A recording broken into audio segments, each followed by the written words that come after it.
A warm welcome to you on Avaition this week on Channels Television. I'm Bukola Joe Okitumbi. Ground handling addresses the many service requirements of an airliner between the time it arrives at a terminal gate and the time it departs on its next flight. Speed and accuracy are important in ground handling services in order to minimize the turnaround time. That is the time during which the aircraft must remain parked at the gate. Airlines with less frequent service or fewer resources at a particular location sometimes subcontract ground handling, as it's a short-term, cheaper alternative to setting up its own ground handling outfit. That's the center of our discussion on the program.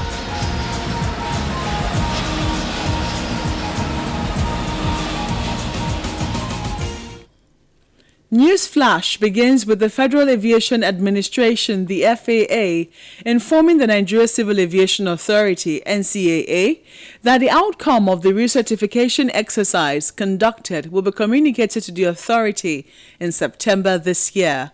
This is to allow the regulatory authority sufficient time to file with the FAA evidence of training some of its safety inspectors who had been slated for the exercise in Europe between now and August. This was disclosed by Andrew Lamare, the leader of an FAA three-man team.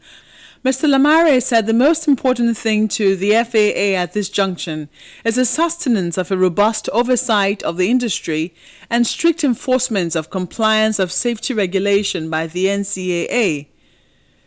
The team is in Nigeria to conclude the final phase of the Category 1 recertification, which began in March this year.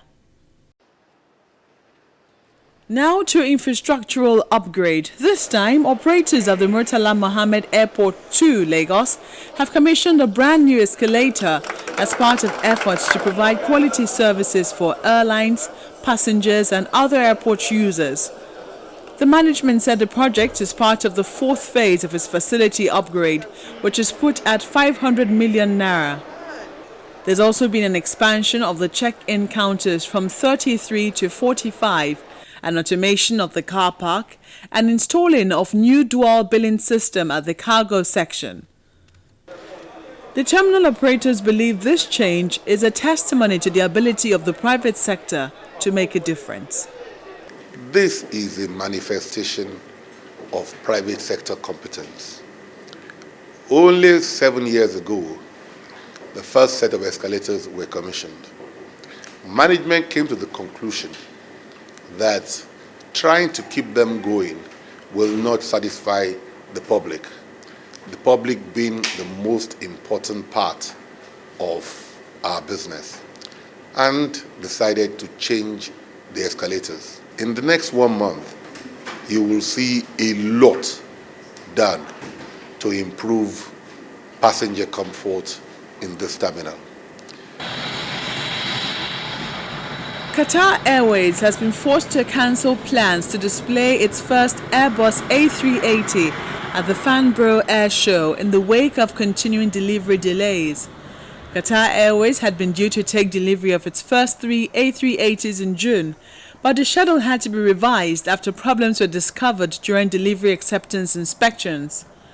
The airline is unable to say now when it now expects the first aircraft to arrive. Qatar Airways boss Akbar Al-Bakr said the deliveries had been delayed as certain elements of the aircraft are being finalized to meet the high standards and expectations of Qatar Airways. Despite the move, the airline will still have a major presence at Farnborough, as it will be displaying an Airbus A320 with sharklet wingtips and a Boeing 787-8. Airbus will also have an A350-900 test aircraft at the show, wearing a hybrid scheme incorporating Qatar Airways branding.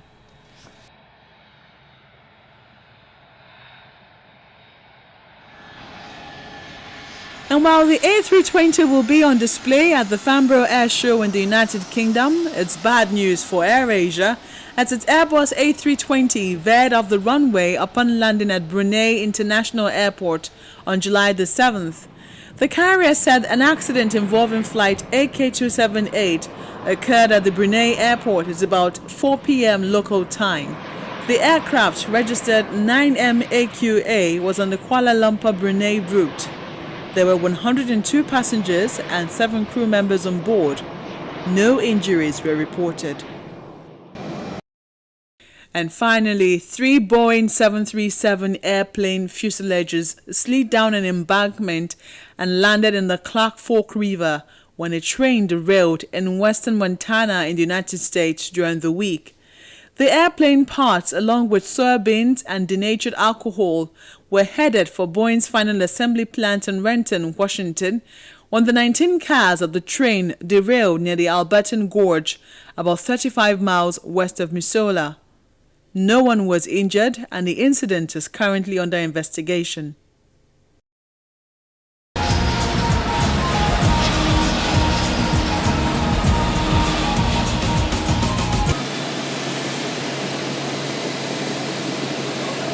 When you see this sight, what comes to mind?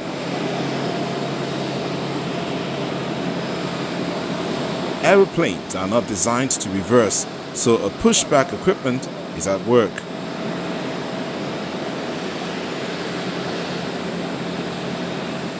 When the aircraft is pushed back, it then can taxi.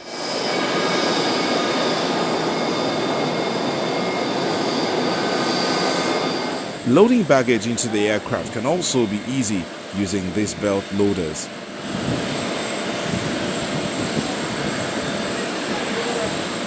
Heavy cargo can also be handled by aircraft high loaders that will do no damage to this great airbird.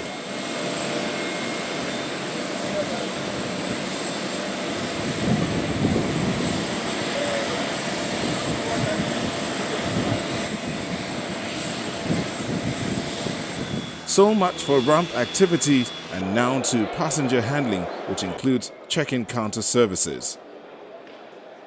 Pre- and post-boarding departures support, assistance for passengers with reduced mobility. Baggage handling is also in. From within the terminal to the business of cargo. The cargo plane offloading its content.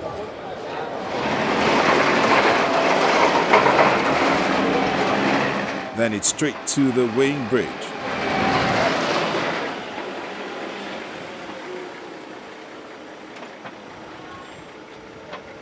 Then the weight surfaces.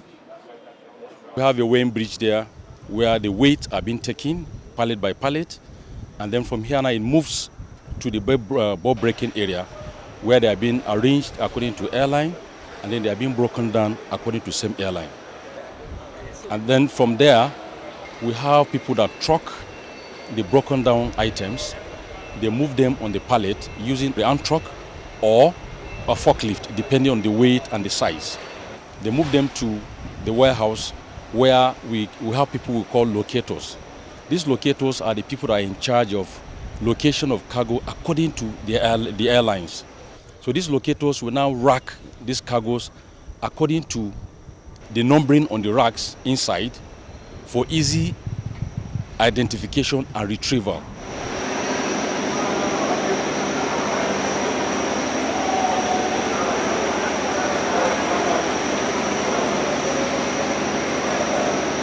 That one is for retrieval now. We just give you the location number. All this come together as ground handling activities carried out by certain aviation handlers.